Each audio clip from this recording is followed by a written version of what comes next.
Assalamualaikum warahmatullahi wabarakatuh.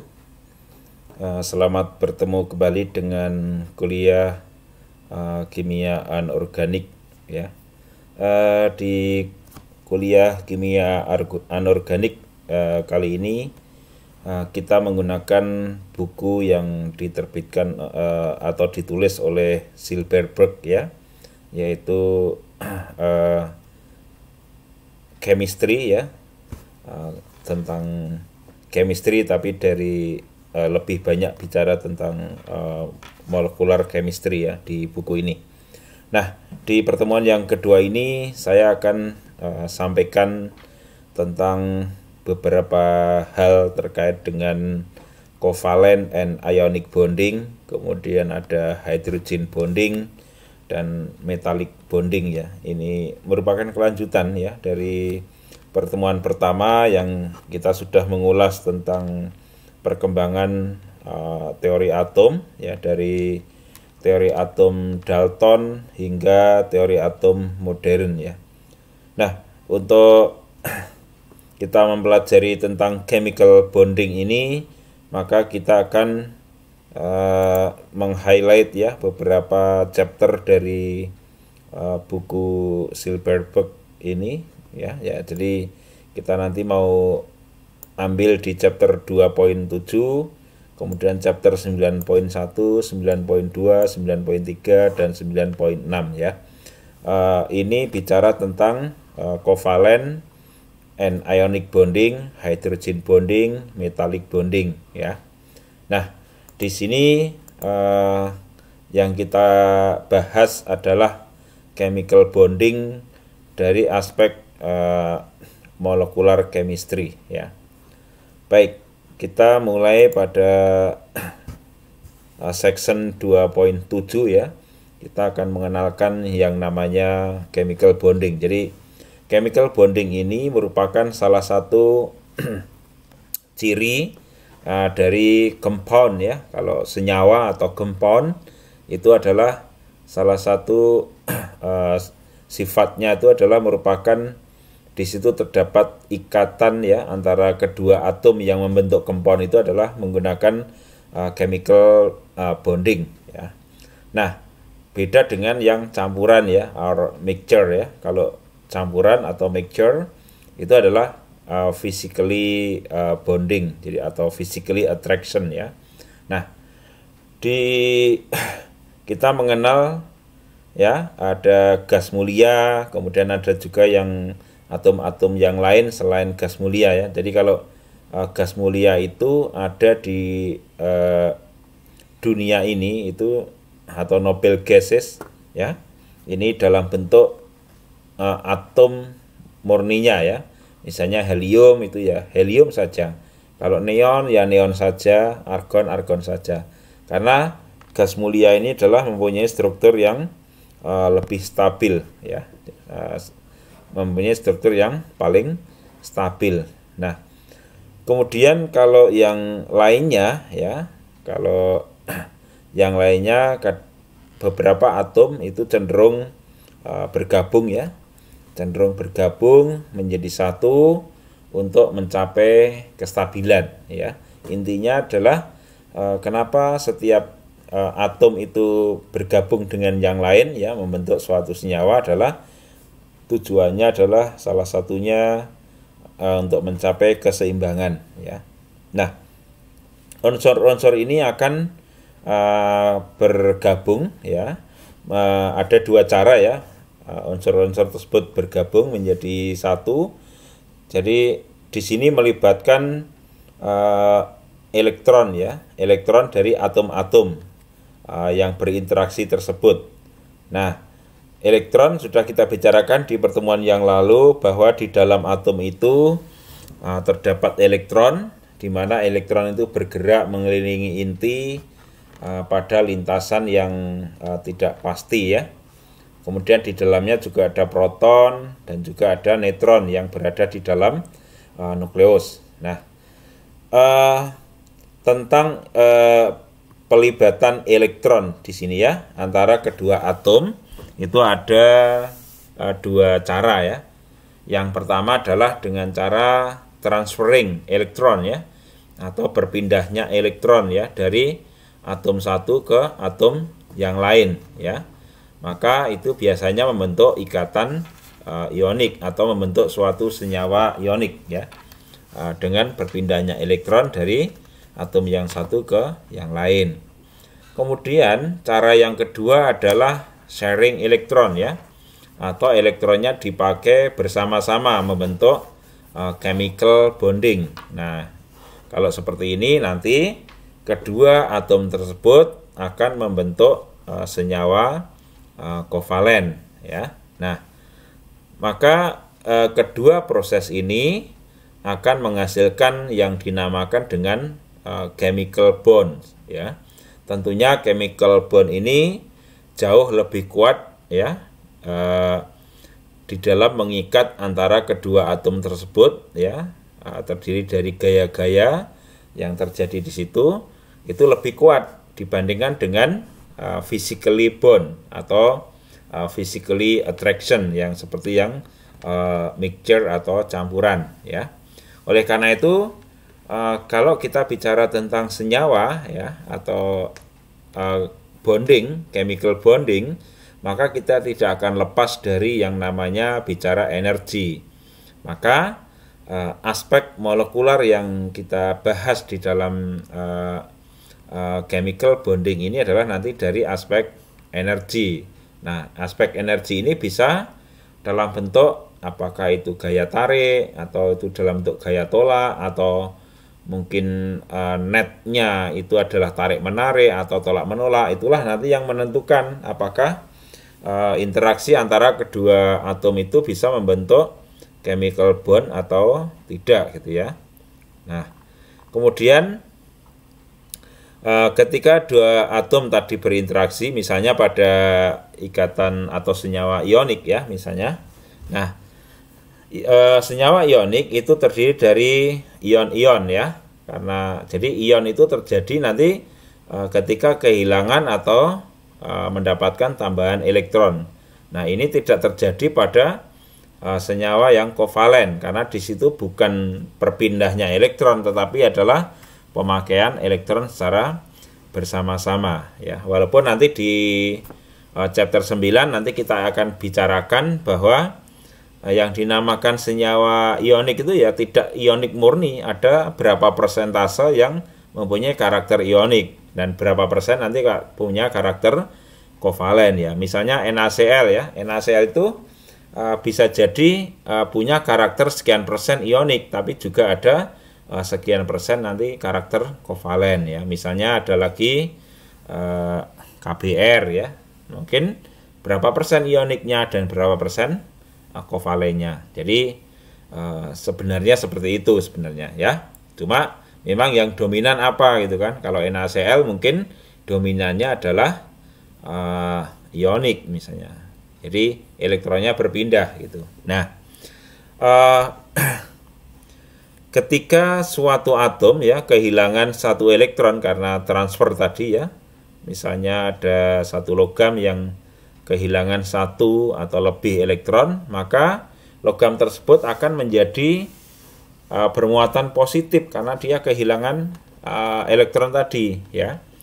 Berapa kehilangannya itulah nanti yang menunjukkan muatannya gitu kan. Nah, maka ini dinamakan dengan kation ya. Dinamakan kation. Nah, nanti ionnya menjadi berapa positif ya. Muatannya adalah bermuatan positif, tapi berapa positifnya adalah tergantung jumlah elektron yang hilang tadi ya. Yang dimaksud hilang di sini adalah ketika elektronnya itu berpindah dari energi level yang tertentu ke tak terhingga. Jadi kalau berpindahnya itu ke tak terhingga berarti itu dinamakan dengan losses atau sudah dikatakan sebagai hilang ya. Tetapi kalau atom ya, misalnya atom non logam itu mendapatkan satu atau lebih elektron, maka atom tersebut berarti menjadi anion ya, dan bermuatan negatif karena ketambahan elektron tadi gitu ya. Maka itu dinamakan anion. Nah, Ketika itu ada kation, ada anion, maka itu membentuk suatu senyawa ya, senyawa yang namanya senyawa ionik. Nah, tentunya senyawa ionik itu terjadi jika secara resultan ya antara kation dan anion tadi membentuk misalnya ikatan ya, atau membentuk gaya tarik yang kuat ya, membentuk suatu senyawa. Nah, nanti saya akan sampaikan tentang ciri khas dari senyawa ionik ya. Nah, sebagai contoh ya, ini di gambar 211 ini adalah tentang pembentukan senyawa ionik ya. Jadi di sini ada atom Na dan ada atom Cl ya. Jadi kalau dalam bentuk logam wujudnya itu seperti ini ya, sodium metal ini seperti ini. Kemudian di sini adalah bentuk gas klorin. Tapi kalau kedua atom ini berinteraksi ya, maka di sini akan ada kecenderungan ya, yang satu akan kehilangan elektron ini, yang Na-nya cenderung karena posisinya adalah dia sebenarnya ya tidak stabil, jadi ya posisinya tidak stabil karena jumlah elektron terluarnya ya. Maka di sini kan ada 11 elektron gitu ya. Ada 11 elektron. Maka dia cenderung melepas satu supaya nanti jadi 10. Nah, kalau dia sudah jadi 10, maka itu menjadi lebih stabil. Kemudian yang elektronnya diterima oleh Cl ya. Cl itu akan stabil jika ketambahan satu elektron. Maka keduanya akan berinteraksi ya di sini dengan gaya-gaya yang bekerja di situ, sehingga menjadi, atau energinya adalah energi tarik menarik, sehingga menjadi Na dan Cl. Nah, ternyata ada suatu kekhasan ya dari suatu senyawa ionik, bahwa senyawa ionik itu wujudnya ya pasti dalam bentuk kristal. Jadi tidak mungkin ada senyawa ionik yang hanya satu atom Na dan satu atom Cl ya. Pasti akan membentuk seperti ini. Strukturnya adalah struktur yang teratur. Ya, struktur yang teratur sehingga membentuk struktur kristal ya. Nah, disinilah perbedaannya dengan nanti senyawa kovalen ya. Kalau senyawa kovalen itu sangat mungkin ya kita memisahkan partikel dari senyawa kovalen dalam jumlah 1 mol ya. Tapi kalau kita memisahkan 1 mol NaCl tidak mungkin. Atau kita memisahkan 1 mol kristal NaCl nggak mungkin. Kalau satu atom Na dan satu atom Cl tidak mungkin membentuk struktur array ya, maka tidak mungkin itu ada bentuknya kristal. Jadi kalau 1 mol NaCl pasti bentuknya bukan kristal ya. Kristal itu akan terbentuk jika ada lebih dari 1 NaCl yang membentuk yang struktur seperti ini. Nah, kekuatan dari ikatan ionik ini akan diukur ya, atau dapat dihitung menggunakan persamaan atau hukum Coulomb ya. Di sini menunjukkan strength of the ionic bonding ya, kekuatan dari ikatan ionik, di mana kekuatan ikatan ionik itu adalah tergantung net strength dari antara attraction dan repulsion ya, antara resultan dari gaya tarik ya, atau attraction, dan gaya tolak atau repulsion. Nah, energi ya, energi tarik menarik atau tolak menolak tadi adalah sebanding dengan muatan ya, hasil kali kedua muatannya ya, muatan yang Na dikalikan dengan muatan Cl ya, dibagi dengan jaraknya. Ini adalah hukum Coulomb ya. Maka semakin energinya itu makin tinggi ya, maka net strength-nya untuk attraction itu juga makin tinggi. Maka makin peluang terbentuknya senyawa ionik itu menjadi lebih besar ya. Nah, maka di sini ada beberapa tren ya. Jika ion ya ion yang mempunyai muatan yang lebih tinggi itu akan menarik lebih kuat ya terhadap ion yang muatannya lebih rendah ya. Jadi kalau digambarkan di sini masalah muatan ya, 1+ dengan 2+, maka nanti gaya tariknya akan kuat yang 2+ ya. Kemudian smaller ion attracts each other more strongly than the larger ion. Jadi ion yang mempunyai ukuran yang lebih kecil ya, itu akan mempunyai gaya tarik yang lebih besar ya dibandingkan dengan yang atom yang besar. Nah, semua itu adalah ditentukan oleh jarak ya sebenarnya ya, jarak antara kedua partikel tersebut ya. Oke, kemudian kalau kita lihat di sini ya, golongan 8A atau grup 8A ini adalah grup gas mulia. Maka senyawa atau atom-atom yang lain kalau bergabung, maka dia sebenarnya mengarah kepada prinsip keseimbangan ya, untuk mencapai keseimbangan seperti gas mulia ya. Nah, kemudian kalau yang terjadinya ikatan kovalen ya, itu dapat dilihat di gambar 2.14 ya. Ini adalah formation of covalent bond ya. Nah, di sini yang dicontohkan adalah atom hidrogen. Jadi ikatan kovalen atau kovalen senyawa kovalen itu terbentuk jika dua atom ya itu share elektron atau menggunakan elektron secara bersama-sama ya.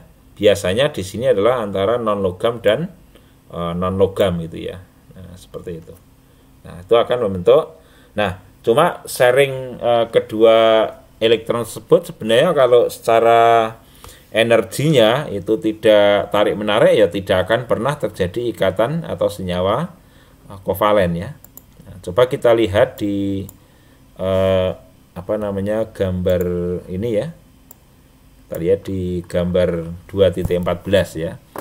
Di sini digambarkan kalau ada dua atom hidrogen ya, atom hidrogen itu kan mengandung satu proton dan satu elektron. Jadi ketika masih berjauhan, maka di sini tidak ada interaksi ya, tidak ada interaksi apapun baik antara proton dan elektronnya. Nah, kemudian ketika ini berdekatan ya, ketika antara atom H yang satu dengan atom H yang kedua itu berdekatan, maka di sini akan terjadi interaksi ya, terjadi interaksi.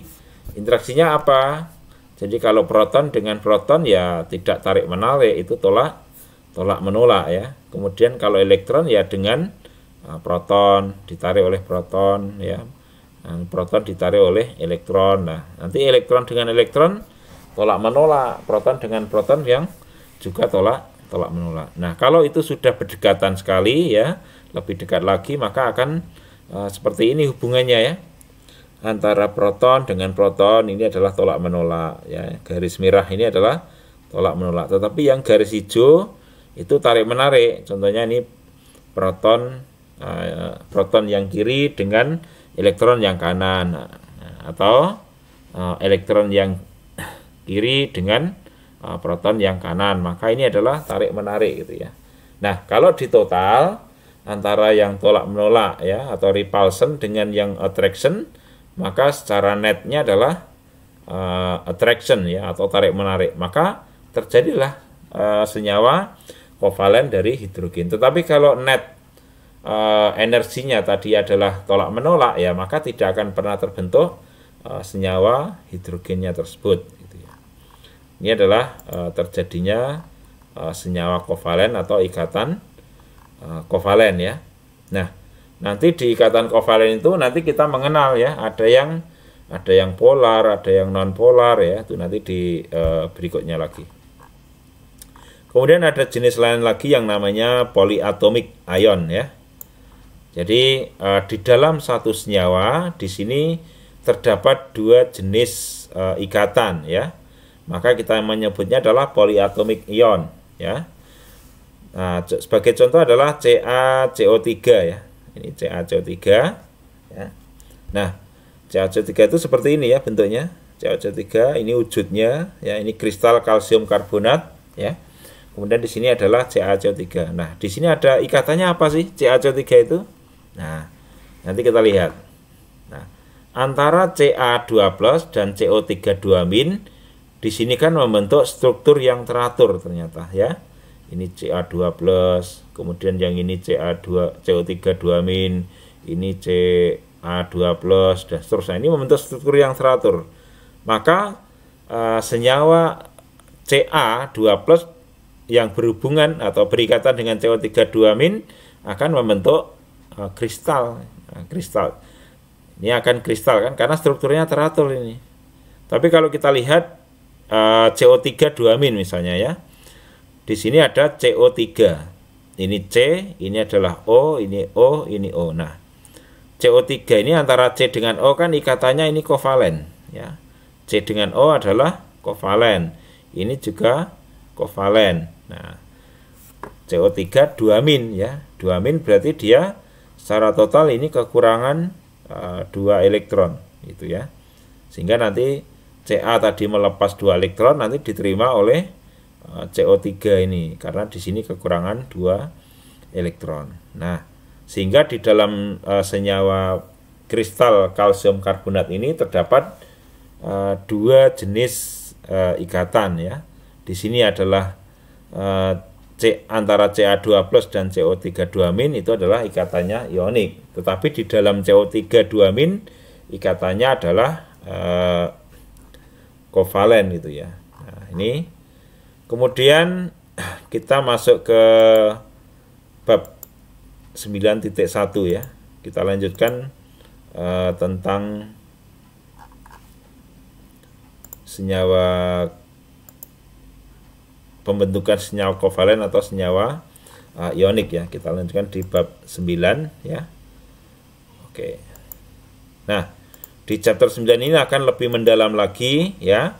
Apakah suatu ikatan itu ionik atau kovalen ya, atau bagaimana setiap unsur-unsur itu akan berkombinasi ya atau bergabung seperti apa itu ya. Nah, kita ingat lagi bahwa ya kalau kita perhatikan ya hubungan antara kedua atom ya, hubungan antara kedua atom ya atau sifat-sifat dari atom ya itu ditentukan oleh gaya tarik antara nukleus dengan elektron terluarnya itu ya. Itu adalah menunjukkan sifat-sifat suatu atom. Nah, karakteristik atom H yang mempunyai 1 elektron dengan atom helium yang mempunyai 2 elektron kan hubungan antara nukleus dengan elektron itu berbeda ya. Karena H itu hanya mengandung 1 elektron, maka di situ tidak ada gaya tolak antara elektron, tidak ada. Adanya cuma gaya tarik oleh inti. Tetapi kalau yang helium berbeda lagi. Jadi kalau helium itu kan ada 2 elektron, maka di situ ada gaya tolak menolak antara elektron dan elektron. Maka itu menunjukkan perbedaan sifat dari atom ya. Tetapi kalau yang membedakan antara zat satu dengan zat lain ya, misalnya kayu itu padat ya, air itu cair. Nah, itu adalah ditentukan oleh jenis dan kekuatan ikatan kimianya ya. Misalnya ternyata kalau garam itu wujudnya padat kristal ya, kalau air itu wujudnya cair. Nah, maka ini ditentukan oleh jenis dan kekuatan ikatan kimia di masing-masing itu ya, masing-masing zat tersebut. Nah, sekarang kenapa, pertanyaannya adalah kenapa tadi antara Na cenderung gabung dengan Cl, antara atom H bergabung dengan atom H, antara atom O dengan atom O membentuk O2. Nah, ini kira-kira apa? Kenapa atom-atom itu cenderung untuk berikatan seperti itu? Nah, jadi antara atom-atom tersebut bergabung ya, cenderung bergabung, berikatan ya. Tujuannya adalah untuk menurunkan perbedaan energi potensial ya, atau This bonding lowers the potential inertia ya, between the positive and negative particle or between both particle ya. Jadi saya ulangi ya. Jadi atom-atom itu cenderung berikatan ya, membentuk suatu senyawa. Tujuannya adalah untuk menurunkan energi potensial ya antara partikel positif dan partikel negatif atau antar partikelnya gitu ya. Nah, ada lagi ya nanti selain ikatan ionik dan ikatan kovalen ya, nanti ada ikatan logam ya. Nanti saya jelaskan tentang ikatan logam. Nah, tadi kita sudah jelaskan tadi ya tentang perpindahan elektron dari kation ke anion ya. Maka itu akan membentuk yang namanya ikatan ionik ya. Nah, ikatan ionik ini akan terbentuk jika net electrostatic attraction-nya adalah menunjukkan tarik-menarik ya. Electrostatic force-nya ya antara positif ion dan negatif ion ya, itu adalah berupa electrostatic attraction ya, netnya. Tapi kalau secara netonya adalah tidak attraction, ternyata electrostatic repulsion, ya tidak akan terbentuk senyawa ionik tersebut ya. Nah, dan antara Na plus sama Cl- tadi membentuk struktur 3 dimensi yang teratur. Maka keteraturan struktur dari ikatannya tadi itulah yang membuat senyawa ionik itu berwujud padat dan kristal ya. Kalau strukturnya tidak teratur ya itu bukan kristal walaupun itu padat gitu ya. Tetapi kalau strukturnya itu teratur, array, maka itu akan membentuk kristal. Nah, kalau yang bukan kristal itu namanya amorf ya, strukturnya adalah amorf. Kemudian yang kovalen itu adalah biasanya adalah antara non-logam dan non-logam ya. Kalau ionik tadi kan antara logam dan non-logam. Di sini adalah terjadi elektron sharing ya, bukan penyerahan elektron seperti yang di ikatan ionik ya, tapi di sini adalah menggunakan secara bersama-sama elektron oleh kedua atom tersebut gitu ya. Nah, maka nanti itu akan membentuk senyawa kovalen ya. Nah, nukleus ya atau inti atom dari masing-masing atom itu akan tarik menarik ya. Tadi sudah kita gambarkan dengan kedua atom hidrogen tadi yang mulai berdekatan kemudian terjadi tarik menarik. Maka antara nukleus masing-masing atom itu akan saling tarik menarik ya, atau menarik elektron yang terluar dari atom yang lain ya, itu seperti itu ya. Bukan elektron yang berada pada suborbital yang sudah stabil ya. Misalnya dalam satu orbital sudah ada 2 elektron, maka itu sudah stabil di orbital yang S misalnya. Nah, jadi ditentukan oleh gaya tarik antara nukleus dan valen elektron dari atom yang lain. Maka itu dinamakan valen elektron. Jadi valen elektron adalah elektron yang biasa terlibat di dalam pembentukan suatu senyawa ya. Nah, share electron pair ini is typically localized ya between two atom. Jadi share elektron ini sebenarnya kalau digambarkan bukan berada di tengah-tengah di antara kedua atom dan tidak bergerak, bukan seperti itu. Karena intinya teori sebuah atom adalah di situ ada nukleus, kemudian di luarnya ada elektron, di mana elektron itu akan selalu bergerak mengelilingi inti dalam lintasan yang ada probability-nya ya. Kalau kita nanti mengacu kepada teori atom atau teori Schrödinger ya, gitu ya. Nah, seperti itu. Jadi ini adalah gambaran ya antara ikatan ikatan ionik dan ikatan kovalen. Nah, ada perbedaan yang sangat mendasar ya dari ikatan ionik dan ikatan atau senyawa ionik dan senyawa kovalen. Jadi di senyawa ionik kita tidak mungkin mempunyai 1 mol ya senyawa itu dalam bentuk kristal gitu ya, dalam bentuk padat kristal. Contohnya adalah NaCl tadi ya. Kalau hanya ada 1 atom Na dan 1 atom Cl, tidak mungkin membentuk suatu struktur padatan kristal gitu ya. Tetapi kalau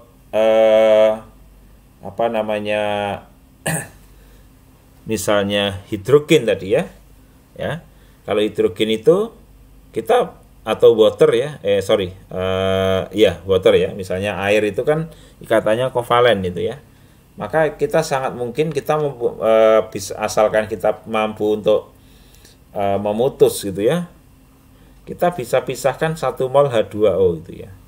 Nah ini sangat mungkin ya. Kalau ionik nggak mungkin ada, saya punya 1 kristal 1 mol NaCl, nggak mungkin itu kan.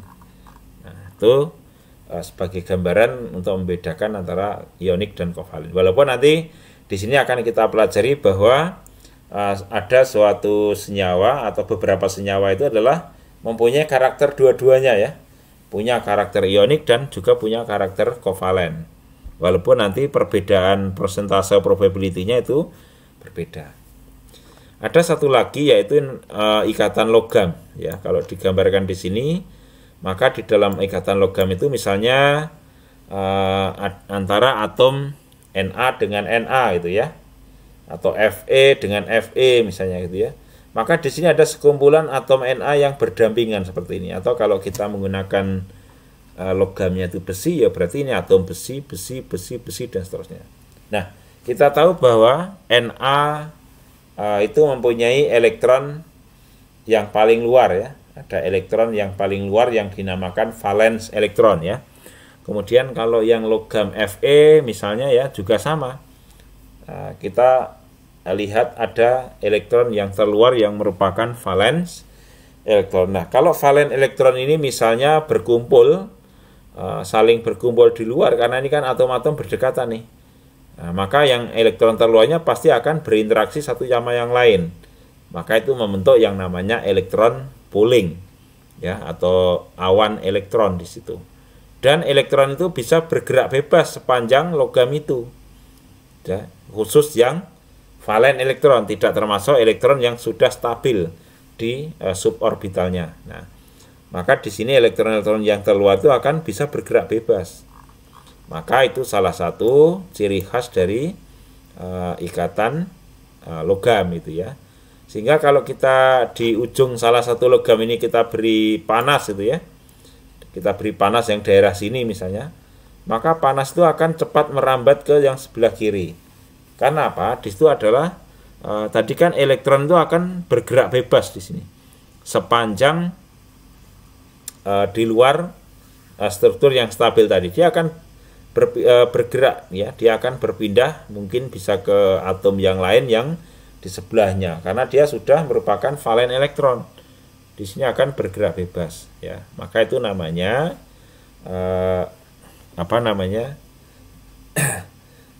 pooling ya, pooling dari elektron. Maka ketika ada elektron yang bergerak bebas, ketika di sini ada panas, maka panas dibawa oleh elektron. Maka semakin mudah pergerakan elektron ya, semakin mudah pergerakan elektron yang terluarnya tadi, maka suatu logam itu akan semakin mudah mengantarkan panas misalnya gitu ya. Nah, bisa jadi juga listrik juga ya. Nah, oleh karena itu logam itu bisa mengantarkan panas. Ya, bukan karena logam konduksi, bukan begitu. Kenapa logam itu bersifat konduksi? Nah ini karena adanya elektron, valen elektron yang bergerak bebas di sepanjang logam itu gitu ya. Maka itu dinamakan dengan ikatan logam ya. Nah, kalau kita lihat di sini di gambar 9.3 ya, di sini kecenderungan suatu senyawa ini apakah ionik atau kovalen itu ya. Di sini ada segitiganya ya. Kalau semakin ke atas, kalau yang di sebelah kiri ini adalah semakin kovalen, tapi semakin ke bawah adalah semakin ionik. Walaupun nanti kita akan membahas bahwa ionik atau kovalen ternyata ada persentasenya. Ada di dalam satu senyawa misalnya PCl5 ya atau SiCl4. Maka di sini berapa persen karakter ioniknya dan berapa persen karakter kovalennya. Nanti ada yang seperti itu ya. Oke. Kemudian kita lihat 9.2 ya sekarang. Nah, tadi kita ulas lagi bahwa ikatan atau model ikatan ionik adalah karena berpindahnya elektron dari atom logam ke atom non logam ya untuk membentuk kristal ionik gitu ya, dan attract each other. Jadi berikatan dengan yang lain membentuk struktur yang padatan kristal, itu adalah senyawa ionik ya. Kemudian senyawa ionik ini adalah jumlah elektron yang dipindahkan atau hilang dari logamnya itu sama dengan jumlah elektron yang diterima di non logamnya gitu ya. Ini digambarkan dengan seperti ini ya, antara Li dengan F gitu ya. Oke. Kemudian saya akan tunjukkan ya di sini tentang bagaimana menentukan ikatan itu ionik atau kovalen ya. Sebentar. Nah, saya ulas lagi tadi yang besarnya kekuatan ikatan ionik atau kovalen adalah tergantung. Kalau ionik tadi jelas bahwa energi itu adalah sebanding dengan hasil kali kedua muatan ya, dibagi dengan jaraknya, berbanding terbalik dengan jaraknya itu ya. Nah, di sini adalah saya akan gambarkan tentang sifat-sifat khusus ya dari benda atau senyawa dari ionik atau kovalen ya. Di sini digambarkan untuk senyawa ionik ya, kristal gitu ya. Kalau kita mempunyai misalnya suatu kristal ya, di sini digambarkan seperti ini ya. Kalau kristalnya teratur seperti ini berarti namanya kristal atau senyawa ionik gitu kan. Nah, senyawa ionik ini bentuknya pasti padatan kristal seperti ini. Nah, kalau kita lakukan palu ya, kita lakukan pemukulan, kita pukul di lapisan 2 ini pakai palu itu dari seperti ini, maka apakah pecah atau tidak gitu ya. Apakah kristalnya tadi pecah atau tidak gitu. Kalau pecah berarti apa yang kenapa kok bisa pecah gitu ya. Nah, sekarang kalau seperti ini ya, kalau Anda lihat di struktur ini, plus ketemu minus, minus ketemu plus, plus ketemu minus, minus ketemu plus, maka di sini akan tarik menarik. Ya, beda ceritanya ketika ini plus ketemu plus, maka nanti di sini akan tolak menolak. Jadi nggak ada gaya ikatannya. Kalau strukturnya teratur seperti ini, berselang-seling antara plus dan minus seperti ini, maka di sini akan ada gaya tarik ya. Ini gaya tarik, ini gaya tarik, ini gaya tarik, ini gaya tarik ya. Maka di sini akan membentuk struktur atau senyawa kristal yang kuat. Tetapi kalau dua lapis ini misalnya kita palu gitu kan, ya kita palu sehingga layer partikel yang di layer yang pertama ini bergeser satu tingkat misalnya ya, sehingga nanti positif ketemu positif di sini ya. Kalau gambarannya seperti ini ya, kita palu satu layer, kemudian di sini plus ketemu plus, min ketemu min. Apa yang terjadi di sini? Nah, ini akan jadi tolak menolak. Nah, kalau ini tolak menolak, maka dia akan menjadi berjauhan. Itulah mengapa kalau senyawa ionik itu kalau dipalu dia akan pecah. Ya, kristal ini kalau dipalu pecah. Kenapa pecah? Ya karena dia bergeser sehingga positif ketemu positif, negatif ketemu negatif, maka dia tidak akan ada gaya ikatannya. Maka dia bisa crack atau lepas ya. Nah, itu kalau kita gambarkan salah satu karakteristik dari senyawa ionik gitu ya. Nah, tentang konduksinya ya. Misalnya apakah senyawa ionik itu merupakan konduktor atau bukan ya. Kita bisa coba ini di percobaan di 910 ya. Kalau kita senyawa ionik ya wujudnya adalah struktur kristal, maka di sini tidak ada perpindahan elektron. Maka di sini senyawa kristal itu adalah bukan pengantar listrik di sini ya. Tetapi kalau senyawa kristalnya tadi sudah dilarutkan dalam air, maka di situ ada pergerakan elektron. Maka itu sedikit akan merupakan konduktor. Nah, beda dengan yang senyawa ionik yang dilarutkan dalam air. Maka di sini akan semakin lincah ya, elektronnya akan bergerak semakin lincah gitu ya. Nah, kalau seperti itu maka dia akan merupakan pengantar yang baik gitu ya. Baik, kemudian saya akan gambarkan model ikatan kovalen ya. Model ikatan kovalen. Di sini tadi sudah kita gambarkan ya. Tadi ada dua atom hidrogen yang berhubungan satu sama yang lain ya.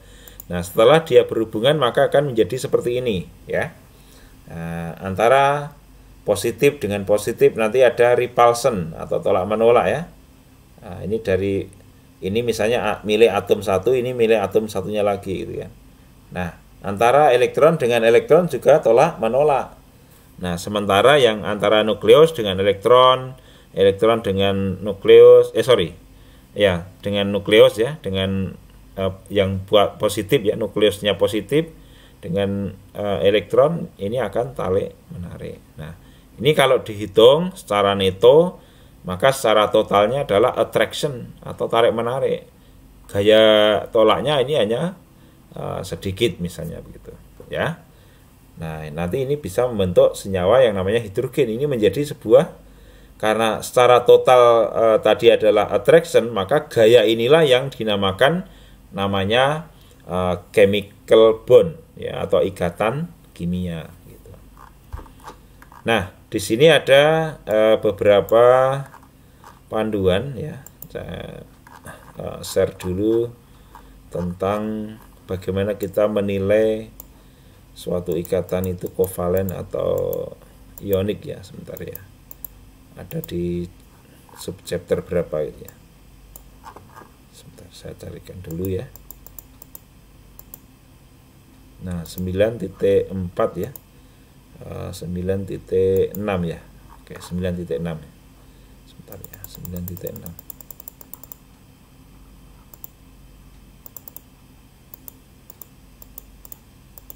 Oke, nah di sini ya. Kita akan mempelajari di 9.6 ya. 9.5 atau 9.6.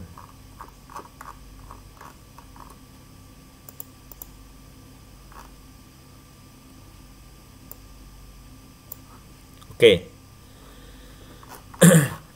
Kalau kita lihat di sini ya, di gambar 9.24 ini ya.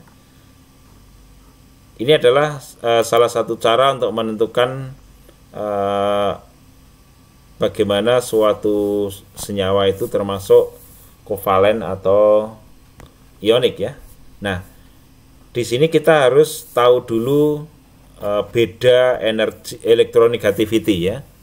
Jadi electronegativity itu apa? Ya, electronegativity itu adalah berapa ya? Maksudnya berapa besarnya ya gaya tarik nukleus ya terhadap elektron ya, terhadap pasangan elektron yang berada di antara kedua nukleus tadi gitu ya. Misalnya kalau di sini ada dua atom yang berdekatan, maka di sini kan ada elektron yang dipakai bersama-sama. Nah, elektron yang dipakai bersama-sama ini lebih kuat ditarik yang mana? Di yang kiri atau yang kanan gitu kan. Nah, itu namanya besarnya electronegativity. Maka nanti kita akan hitung ya berapa besarnya delta En. Nah, nanti dasarnya dari sini ya. Di sini ada gambar 9.21 itu adalah skala electronegativity dari Pauling ya. Ya, seperti ini. Misalnya kita ambil contoh ya. Kita ambil contoh misalnya HCl ya. Kira-kira HCl itu ionik atau kovalen misalnya gitu ya. Kita lihat bahwa H itu adalah 2,1 ya. Ini electronegativity-nya.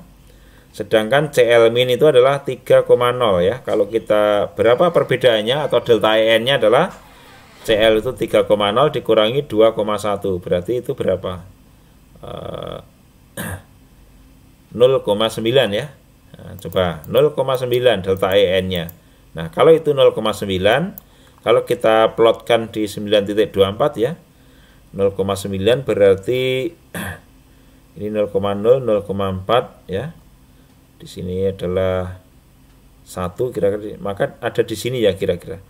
Maka dia berada di daerah polar kovalen ya. Di sini polar kovalen. Ya. Nah, maka kalau kita lihat di gambar yang di 925, nah disinilah akan kelihatan ya berapa persen ionik karakternya dan berapa persen kovalen ya. Kalau kita lihat posisinya HCl itu ada di sini ya. Maka berapa ionik karakternya berarti? Nah, berarti dia mempunyai ionik karakter sebesar segini. Ya, berarti dia sekitar 20% ya. 20% mempunyai sifat ionik ya. Ini mempunyai sifat ionik dan 80% mempunyai sifat kovalen. Jadi HCl itu kan sebenarnya bisa diionkan ya, H+ dan Cl-. Nah, tapi ternyata juga punya karakter kovalen juga gitu kan. Dia punya karakter kovalen ya. Contohnya ini LiF itu ya. Nah, LiF itu gambarannya seperti ini ya untuk elektronnya ya, pergerakan elektronnya ya. LiF ya, kita lihat ya, LiF itu berapa perbedaan ini ya. Nah, Li 1,0, F itu 4,0, berarti berapa nih? 4 dikurangi 1, berarti 3 ya. Kalau 3 kita plotkan di sini, berarti dia mostly ionic ya. Berarti LiF itu adalah senyawa yang ionik gitu ya. Adalah senyawa yang ionik. Selisihnya adalah 3,0 ya. Maka di sini berada di paling atas ini ya. Berarti dia memang mostly ionic atau mempunyai karakter ioniknya berapa? Sekitar 90% ya, mempunyai karakter ionik. Tapi juga punya karakter kovalen. Berapa karakter kovalennya? Ya 10%. Ya. Nah, jadi senyawa itu seperti itu ya. Walaupun itu mungkin kita sebut LiF itu adalah ionik ya, tapi dia juga punya karakter kovalen gitu ya. Misalnya ya di sini yang paling ionik adalah LiF ya. Kita lihat misalnya di sini HF ya, di sini HF ya. HF itu kalau kita lihat delta En-nya berapa itu ya. H dengan F ya, berarti 2,14. Kalau ini dikurangi ini berarti 1,9 ya.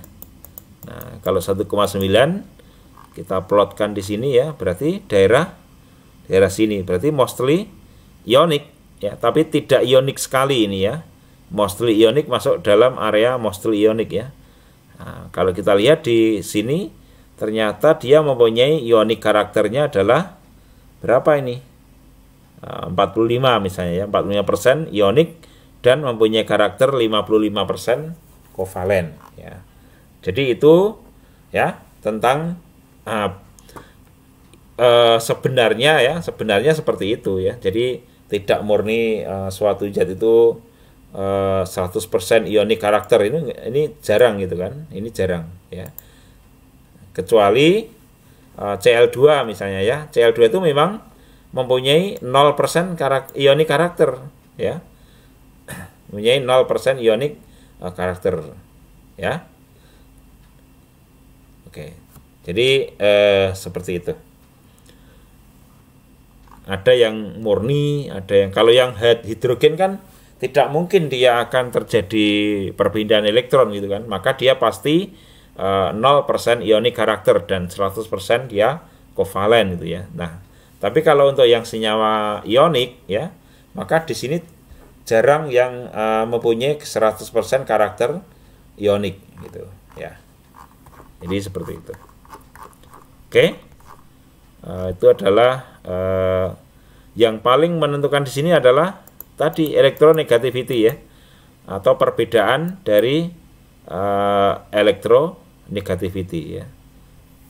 Nah, maka di sini yang namanya tadi partial ionic karakter ya.